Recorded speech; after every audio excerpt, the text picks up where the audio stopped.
Litten oli tõesti niivõrd eriskummaline kuju ja erakordne maailmatunnetuselt, oma haridusastmelt ja oma harituses üldse. Kõige selles isoleeritumas momendis on ikkagi see mingisugune valikuvabadus olemas. Litten jäi ikkagi siin, jäi vabaks kuidagi kuni lõpuni välja. Kongikaaslased ja vangikaaslased seal ka kirjutavad, et ta hoidis üleval sellist meelsust, tsiteeris seal igasuguseid loenguid ja luuletusi ja raamatuid, tal oli fotograafiline mälu. Kaasaegsed kirjeldavad ka, et kuidas see Litten oli nendel hetkedel seal vanglas kõige rohkem elus.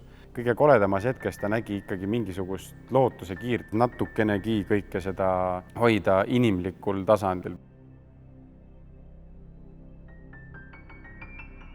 Mis mass see oli, kes siiralt uskus ja luges ainult üht laadi luulet ja vaatas ainult ühte sorti kunsti ja luges ühte sorti kirjandust.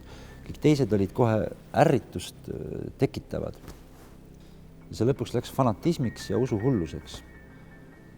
Müüt mingisugusest õilsast eesmärgist, sellesse võib nakatuda. Et selles mõttes on ta kindlasti kõnekas lugu, see ei ole kuskil väga kaugel ajaloos. Vähemasti me peame mõtlema selle peale, et see võib korduda.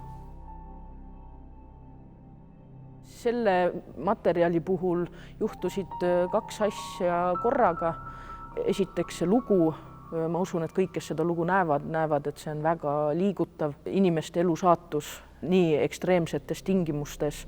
Aga lisaks sellele oli ka see lihtsalt näitemäng, mis oli näha, et on, kuidas ma ütlen, intelligentse inimese kirjutatud. Tema mõtted selle situatsiooni kohta või mis asja, kuhu tema rõhuasetused paneb ja mida tema öelda võtab, tundus, et sellele kirjutaks alla, et seda tahaks näidata.